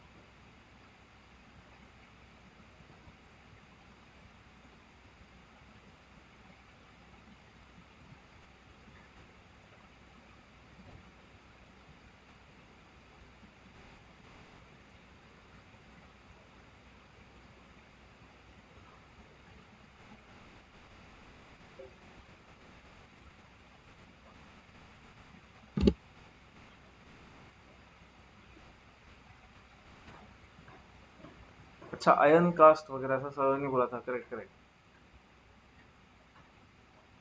आएगा सबका, बाकी लोग? ओके, चलो देन। EOQ तो आया, नेक्स्ट पार्ट पे जाते हैं। अब अंडरस्टैंड, ये नेक्स्ट पार्ट थोड़ा सा लॉजिकली नहीं किया है उन्होंने, बट ठीक है, अब हमें भी वैसे ही करना पड़ेगा। सो अंडरस्टैंड कि उन्होंने क्या मतलब कैसे इंटरप्रेट किया उसको केयरफुली देखो, पढ़ते हैं। Assume the company is willing to assume a 15% risk of being out of stock. What would be the safety stock and what would be reorder point? Reorder point मतलब ROL। They're saying assume that the company is willing to take a 15% risk of being out of stock. उनके delivery time और उसकी probability उन्होंने दी है। मुझे बोलो, उन्होंने delivery के डेज कितने अज्यूम करके कैलकुलेशन किया तो उनको 15% रिस्क रहेगी। मुझे बोलो कॉन्सेंट्रेट, मुझे बोलो कहने से उन्होंने कैलकुलेशन, सभी कैलकुलेशन 10 डेज अज्यूम करके किए, तो कहने से उनको 0 रिस्क रहेगी, क्योंकि 10 डेज में तो एनीवे मटेरियल आ जाएगा। Does everyone agree? अगर जो कैलकुलेशंस करने हैं उनको सेफ्टी स्टॉक, रीऑर्डर पॉइंट, वो 10 दिन लेके किया तो उनको रिस्क ही नहीं रहेगा कुछ, क्योंकि 10 दिन में तो मटेरियल आने ही वाला है। सर मतलब कहने से 7 डेज अज्यूम करके कैलकुलेशन किया सब, तो फिर ये 15% रिस्क रहेगी हमें। देखो, डज एवरीवन एग्री कि 7 डेज लेके कैलकुलेशन किया तो 15% रिस्क रहेगी? यस हाँ।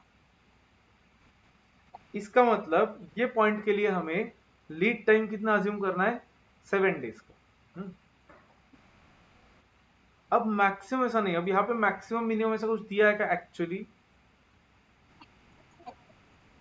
आरओएल के लिए कर रहा है, एग्री, बट मैक्सिमम मिनिमम ऐसा तो दिया नहीं है यहाँ पे, राइट?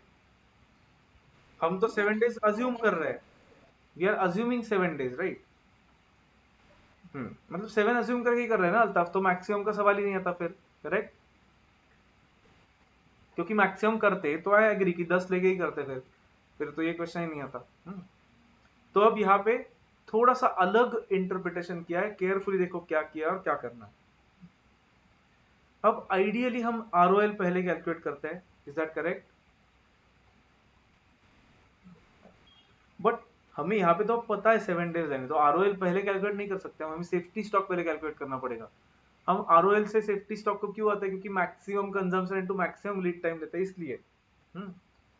तो सेफ्टी स्टॉक के बारे में सोचो पहले। यहाँ पे delivery from foundry generally takes 6 days. It has been interpreted by them as this is normal average lead time, क्योंकि नॉर्मली जनरली 6 days बोला है, तो एवरेज लीड टाइम 6 days है। हम कितना लीड टाइम लेके कैलकुलेशंस कर रहे हैं सब? 7 days लेके, राइट? फाइन। मतलब हमें कितने दिन का, सी इन एनी केस कहने से 6 days में तो मटेरियल आ ही जाएगा, मतलब ऑन एन एवरेज 6 days पे मटेरियल आएगा मिनिमम। 6 days के पहले तो मटेरियल नहीं आएगा, इज इट करेक्ट? फाइन। तो एवरेज के ऊपर कितना डिले हो सकता है अकॉर्डिंग टू आवर कैलकुलेशंस, मतलब हम जो अज्यूम कर रहे हैं उसके अकॉर्डिंग, नहीं हम जो अज्यूम कर रहे हैं उसके अकॉर्डिंग, परसेंटेज में नहीं, डेज में। कहने से एक दिन का डिले हो सकता है, करेक्ट? 1 day डिले होगा, तो इसका मतलब एक दिन का स्टॉक हमने रखना चाहिए। एक दिन का स्टॉक रखना चाहिए सेफ्टी स्टॉक में, सो दैट इवन इफ 6 का 7 पे गया तो we will be safe, and 6 का 8 पे, 9 पे और 10 पे जाएगा ऐसा हम अज्यूम ही नहीं कर रहे, क्योंकि we are willing to assume 15% risk. समझा? करेक्ट, मतलब एक दिन का ही कंजम्पशन हमने रखना चाहिए। क्यों? क्योंकि वी आर अज्यूमिंग कि 7 के आगे नहीं जाएगा, क्योंकि हम ये 15% रिस्क लेने को रेडी है, तो इसलिए कहने से हमने ये एक एक्स्ट्रा दिन का सेफ्टी स्टॉक रखना चाहिए। मुझे बोलो डज एवरीवन, मतलब ये सबको समझा है क्या? It is not that logical, logical नहीं है ये इतना, क्योंकि देखो अब आइडियली 6 days एक तो एवरेज नहीं है, पहले तो एवरेज निकालना है तो इसको सबको मल्टीप्लाई करके ऐड करना पड़ेगा, फिर एवरेज आएगा, जैसे हमने अभी स्टॉक आउट के लिए किया था वैसे। कि 6 का 75% प्लस 7 का 10% प्लस 8 का 5% प्लस 9 का 5%, ऐसे करना पड़ेगा। बट उन्होंने जनरली 6 days दिया है, तो let's take this as average. And ideally एक दिन का नहीं स्टॉक रखना चाहिए फिर, तो हमने कहने से हमारा पूरा सेफ्टी स्टॉक 7 दिन का होना चाहिए फिर, इज इट करेक्ट? क्योंकि मतलब हम जब ऑर्डर प्लेस करेंगे काव्या, और जब ऑर्डर रिसीव होगा, कहने से उसके बीच में अब 7 दिन का गैप होगा ना टोटल, तो मतलब हमने 7 दिन का सेफ्टी स्टॉक रखना चाहिए आइडियली। अरे fine, but in this question the way that they had solved it in the old module is they are saying that there is only 1 day delay here, so we'll keep only 1 day safety stock, क्योंकि 6 days तो minimum है ही, minimum है, उसके नीचे तो जाएगा ही नहीं, वैसे पता है हमें, तो मतलब देर अज्यूमिंग कि 6 days का सेफ्टी स्टॉक हमने ऑलरेडी रखा होगा। ओके 6 डेज का सेफ्टी स्टॉक वो तो जनरली लगता है, तो हमने ऑलरेडी रखा होगा। अब एक्स्ट्रा सेफ्टी स्टॉक कितना रखना है हमें, अगर हमने 7 अज्यूम किया तो 1 डे का। Okay, so in other words यहाँ पे वो एक्स्ट्रा सेफ्टी स्टॉक लेके कैलकुलेशंस कर रहे हैं, which is not that correct. ठीक है, अब मुझे बोलो 1 डे का सेफ्टी स्टॉक लेके क्या होगा, मतलब कंजम्पशन कितना है पर डे, कंजम्पशन निकालना पड़ेगा ना पहले। Per day consumption per day निकालते हैं, एनुअल एनुअल रिक्वायरमेंट है क्योंकि हमारे पास, हाँ 360 दिया था शायद कहीं पे, रुको 360 डेज पर ईयर बेसिस लिखा है। तो मुझे बोलो एनुअल रिक्वायरमेंट कितना था, 54,000 करेक्ट, डिवाइडेड बाय 360 डेज, मतलब कंजम्पशन पर डे कितना आ रहा है, 150 आ रहा है सबका, करेक्ट। तो फिर अब ये सेकंड केस जो था उसमें अब सेफ्टी स्टॉक हम कितना रखेंगे। ओके, एक तो पहले लिखते वक्त प्रेजेंट करते वक्त कैसा करना पड़ेगा, since company is willing to assume 15% risk, since company is willing to assume 15% risk, we can keep lead time of 7 days in our calculations to cover 85% of the risk. Is it correct? 85% risk को cover कर ले रहे हैं हम 7 days रख के, because 7 days रखते तो इतना सब कवर हो जाता है पहले 2 पॉइंट ये। हम्म क्या लिखा है बोलो कोई तो, इसलिए वो देख के लिखना ही नहीं हमको, मैं जो बोल रहा हूँ उसके अकॉर्डिंग लिखना है। क्या है ये 50% risk, we can keep lead time of 7 days in our calculations to cover 85% of the risk। तो फिर हाँ ओके, अब यहाँ पे और एक लिखना पड़ेगा, average stock level, stock level नहीं, average lead time, sorry average lead time कितना अज्यूम कर रहे हैं हम यहाँ पे, 6 डेज, क्योंकि उन्होंने दिया है जनरली 6 डेज लगता है ऐसा। Therefore safety stock will be of 1 day, that is 7 minus 6 extra। तो फिर कितना रखना चाहिए एक दिन के लिए सेफ्टी स्टॉक हमने, correct 1 day into 150 units which is 150 units.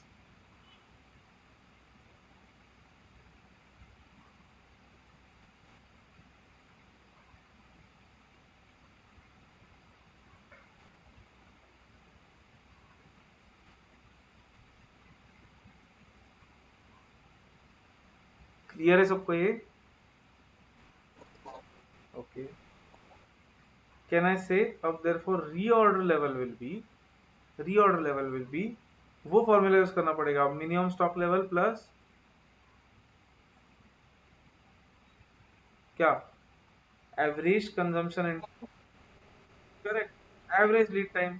तो 150 कास्टिंग्स प्लस एवरेज कंजम्पशन 150 है, और एवरेज लीड टाइम कितना है 6 डेज, तो कितना आएगा आरओएल,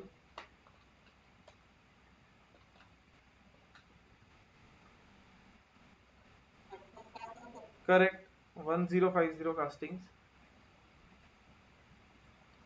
अब वैसे आपने देखा तो लॉजिक बनता है यहाँ पे, क्यों देखो, क्योंकि जब 1050 कास्टिंग्स होंगे तब हम ऑर्डर प्लेस करेंगे, फिर नेक्स्ट 6 डेज के लिए 150 150 150 यूज होते जाएंगे, और जब हमारा मिनिमम स्टॉक आएगा 150 का, तब वो ऑर्डर आइडियली रिसीव होगा एवरेज बेसिस पे, but not that much sense, मतलब एक्चुअली फिट हो रहा है, परफेक्टली फिट हो रहा है वो डेफिनेशंस में, बट प्रोबेबिलिटी के पॉइंट ऑफ व्यू से हमने एवरेज 6 नहीं लेना चाहिए था।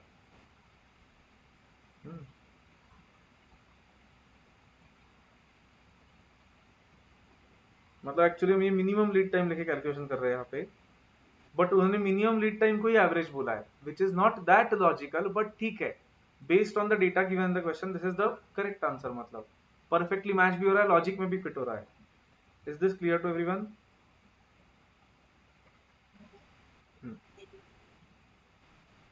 फाइन। फिर ऐसा ही एग्जैक्टली सेम उन्होंने थर्ड पॉइंट में पूछा है, assume that the company is willing to take 5% risk of being out of stock, then what is safety stock and reorder point? Can you calculate? Calculate करो, दोनों calculate करो, safety stock and ROL. अगर 5% risk लेने को वो ready है तो मतलब करेक्ट है, 5% रिस्क लेने को रेडी है मतलब कितने दिन लेके कैलकुलेट करना पड़ेगा सब कुछ? 9 days, क्योंकि सिर्फ ये लेने को रेडी है अब हम, मतलब यहाँ तक हमें कैलकुलेशन में लेना पड़ेगा। सो 9 days के बेसिस पे try to calculate this.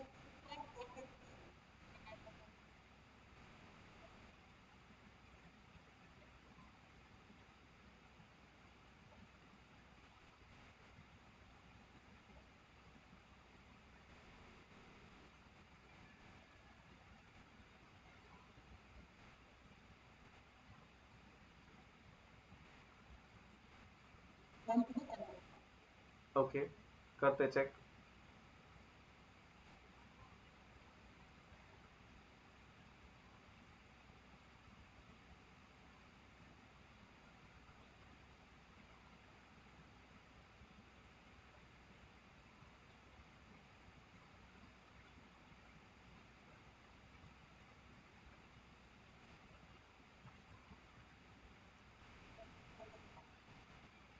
ROL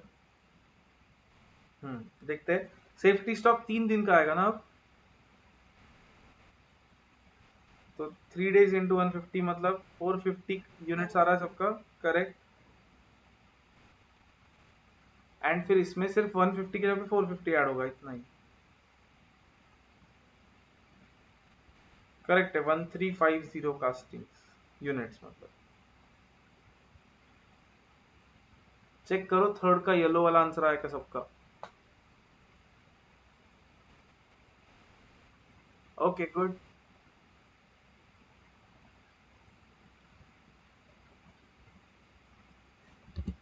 किसी को रुकना है तो बोलो, अदरवाइज प्रोसीड करते हैं। फोर्थ और अलग है, फोर्थ के लिए अगेन कॉन्सेंट्रेट अप। 12,350 क्या है भाई तुम्हारा? अच्छा 2 नहीं है उसमें, हाँ ठीक है।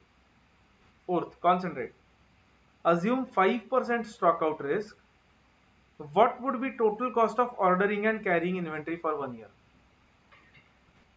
मुझे बोलो, ऑर्डरिंग एंड कैरिंग कॉस्ट किस पे डिपेंड करता है, आरओएल, सेफ्टी स्टॉक या आरओक्यू? दोनों, ऑर्डरिंग एंड कैरिंग कॉस्ट दोनों आरओक्यू पे डिपेंड करते हैं।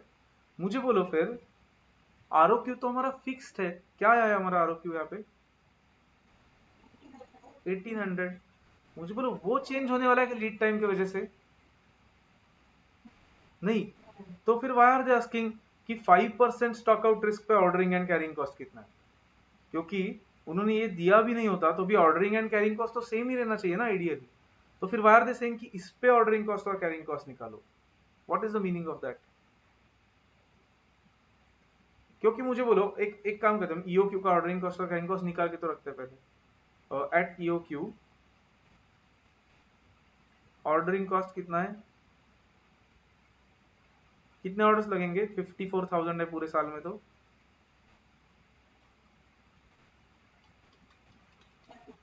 30 ऑर्डर्स इनटू पर ऑर्डर का ऑर्डरिंग कॉस्ट कितना था, कैन यू टेल मी? 9,000 पर ऑर्डर। ओके, कितना आएगा फिर वो? 2,70,000 ऑर्डरिंग कॉस्ट आ रहा है। कैरिंग कॉस्ट भी ऑब्वियसली उतना ही आना चाहिए, चेक करते हैं एक बार।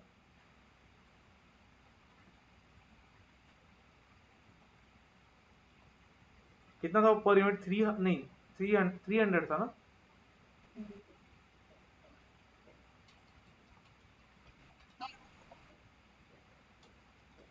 54 नहीं, सॉरी 1800/2 करना था।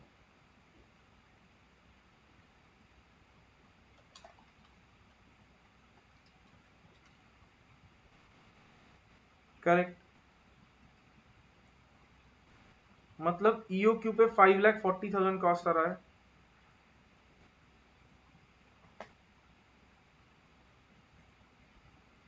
675 कैसे सलोनी?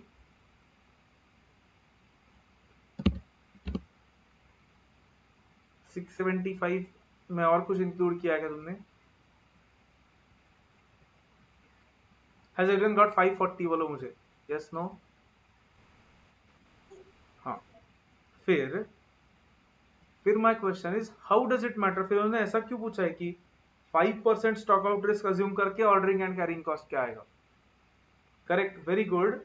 जो सलोनी बोल रही है, देखो सेफ्टी स्टॉक को भी तो कैरिंग कॉस्ट आएगा प्रीवियस क्वेश्चन के जैसा, क्योंकि 5% लेवल पे सेफ्टी स्टॉक कितना मेंटेन कर रहे हो?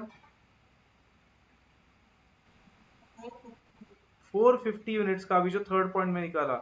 तो carrying cost on safety stock will be how much? कैसे कैलकुलेट करेंगे? 450 यूनिट्स इंटू 300, उसका हाफ करना है क्या? नहीं, क्योंकि सेफ्टी स्टॉक हमेशा रहता है हमारे पास। तो इज इट 1,35,000? तो correct, good Saloni, 6,75,000 is correct.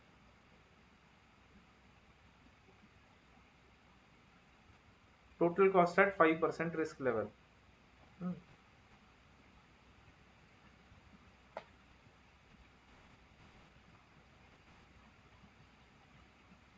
Check if everyone has understood this.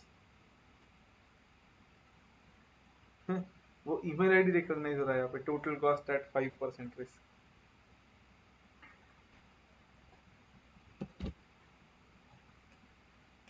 Tell me if everyone has understood this.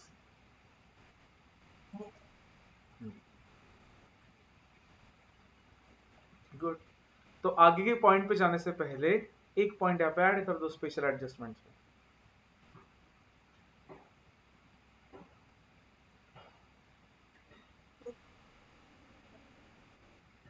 देखो, in case we have to calculate, in case we have to calculate carrying cost, पूरा लिखो, carrying cost on safety stock, तो 2 से divide करेंगे क्या उसको? नहीं, do not divide by 2, since it remains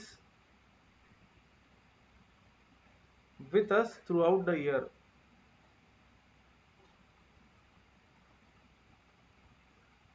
reference कौन से दो क्वेश्चंस? अभी के दो,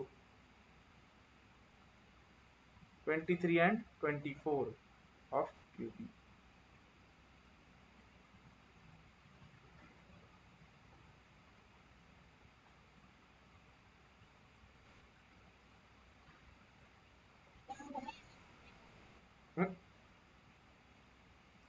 लिखो, खुद के वर्ड्स में लिखो। अच्छा, लिखो लिखो fast.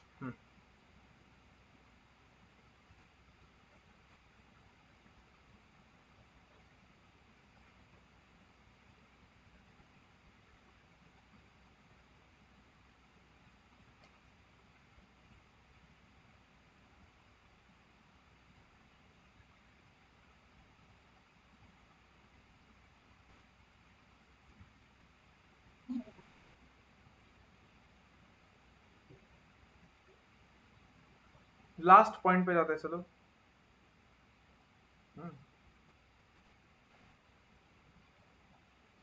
Refer to the original data. Assume that using process re-engineering, मतलब उनका प्रोसेस मॉडिफाई करके, री इंजीनियर करके, the company reduces its cost of placing a purchase order to only 600 rupees. अभी कितना था? नहीं, 9,000 था अभी, राइट? 600 कर दिया उन्होंने। In addition, company estimates that when the waste and inefficiency caused by inventories are considered, the true carrying cost of a unit is 720। अभी कितना था वो? 300 था। कंप्यूट न्यू ईओक्यू, अब तक आना चाहिए था, फास्ट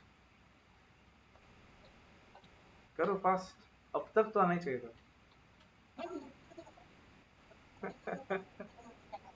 देखो, मेरा तो आ गया क्योंकि मुझे तो लिखना नहीं है। निकालो।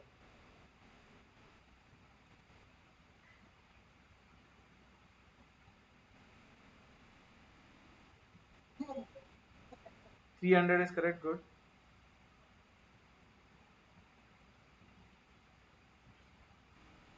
Correct. Good. 300 यूनिट्स आ रहा है सिर्फ न्यू ईयर की ओर।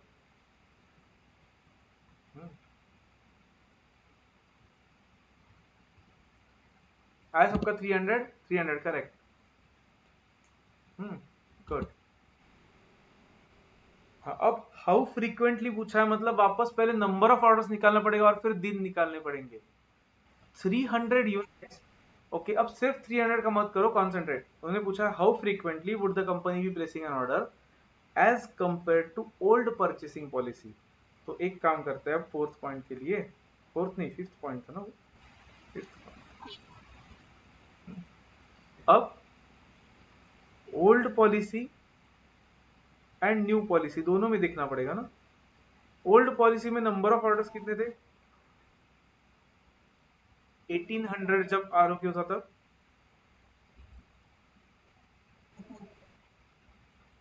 30 शायद।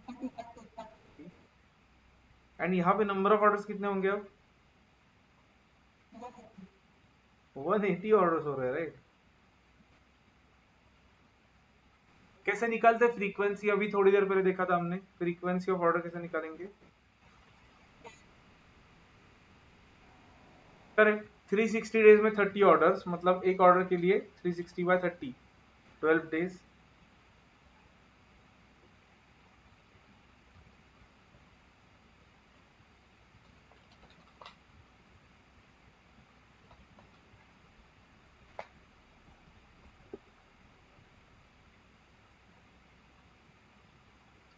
Tell me if this is clear to everyone.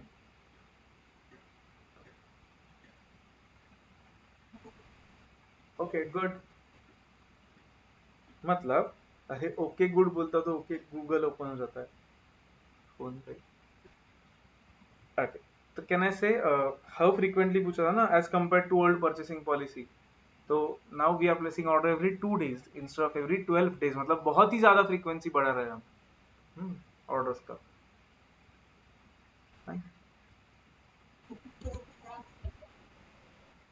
हाँ, कुछ तो बहुत मिस्टेक था उनके इसमें।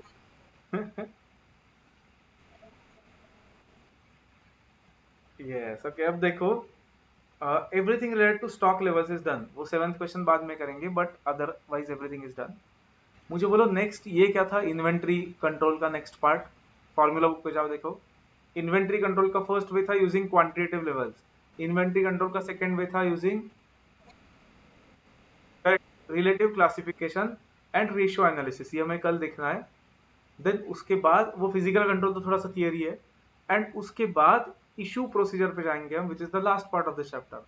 तो मे बी नेक्स्ट 3 या 4 डेज में हुआ, क्योंकि थोड़ा सा आगे के क्वेश्चन सब लेंथी होंगे, स्पेशली स्टोर्स लेजर के जो अपने अकाउंट्स में किया है ऑलरेडी, राइट। अकाउंट्स में अपने इन्वेंट्री का किया है, लेकिन वो रॉ मटेरियल की इन्वेंट्री का नहीं था, वो फिनिश प्रोडक्ट की इन्वेंट्री का स्टोर्स लेजर बनाया था आपने। यहाँ पे रॉ मटेरियल का बनाएंगे। ठीक है, चलो then let's stop for today, will meet tomorrow. Okay, bye everyone. Question 7 का स्क्रीनशॉट मतलब होमवर्क वाला क्या होगी? नहीं, हाँ 17 है वो, 17 है फिर। रुको, योगी तुम्हें मैंने क्वेश्चन बैंक नहीं भेजा, शायद तुम्हें क्वेश्चन बैंक भी भेजता हूँ मैं, बट ले लो फिर भी स्क्रीनशॉट अभी। इसका भी ले लो नेक्स्ट पेज। यस चलो देन बाय। Yes bye.